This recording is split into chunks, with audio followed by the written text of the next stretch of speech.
In New York City, you can earn six figures and still be broke. Meet Marcus, 31 years old, sharp dresser, great job, and $1,247 in his bank account. This isn't a story about laziness. Marcus works hard, he earns well, he just never learned what to do next. There's a number that actually determines your financial future, and it's not your salary. By the end of this episode, Marcus will know that number, and so will you.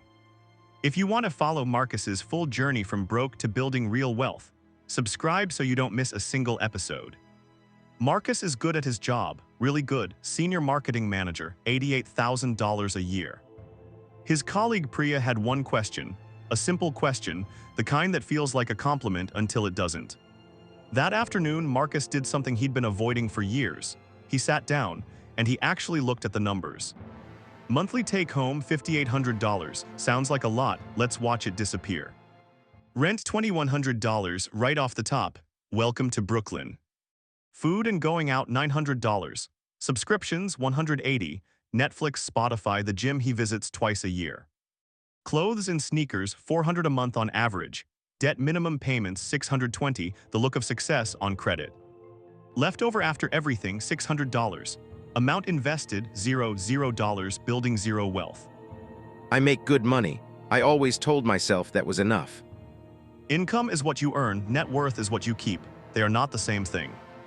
That evening, Marcus did what Marcus does. He went out, bought rounds, smiled like everything was fine. Then he noticed her at the bar, one drink, not socializing, staring at her phone like it owed her money. Long day. Checking my portfolio. It's not a party, it's a networking event. Money doesn't sleep. I don't have a portfolio to check. How old are you? 31.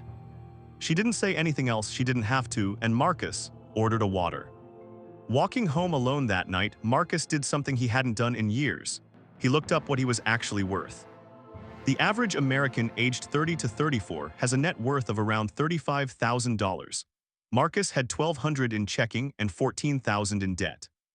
According to the U.S. Federal Reserve, nearly 40% of Americans couldn't cover a $400 emergency without borrowing. I wasn't broke because I didn't earn enough.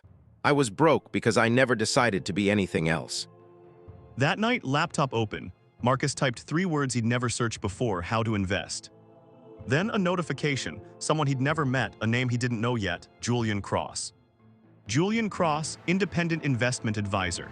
Net worth, according to a quick search, somewhere around $4 million. In New York, the right connection can change everything. Marcus clicked accept. They say if something sounds too good, it usually is. Marcus didn't know which one Julian Cross was, not yet.